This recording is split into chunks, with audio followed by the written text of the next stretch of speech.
আল্লাহ পাক তার প্রতি রহম করুন যে আমার এই কথাগুলোকে অন্যের কাছে পৌঁছে দিবে।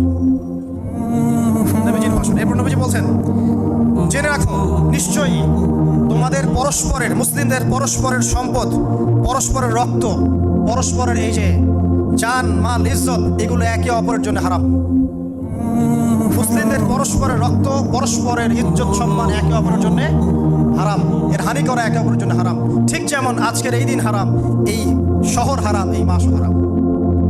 নবী করিম সাল্লাল্লাহু আলাইহি ওয়াসাল্লাম বলছিলেন, জেনে রাখো তিনটা বিষয়ে যেন তোমাদের অন্তর কখনো খেয়ানত না করে। তিনটা বিষয়ে তোমাদের অন্তর যেন কখনো খেয়ানত না করে। এক, তোমরা যে কাজটাই করবা শুধু আল্লাহ পাকের সন্তুষ্টির জন্য করবে। তোমরা যে কাজই করবে শুধু আল্লাহর সন্তুষ্টির জন্য করবে। তোমাদের শাসক বর্গের কল্যাণ কামনা করবে। তোমাদের শাসক বর্গের কল্যাণ কামনা করবে। 3 নাম্বার, মুসলিমদের জামাতকে আঁকড়ে ধরে রাখবে।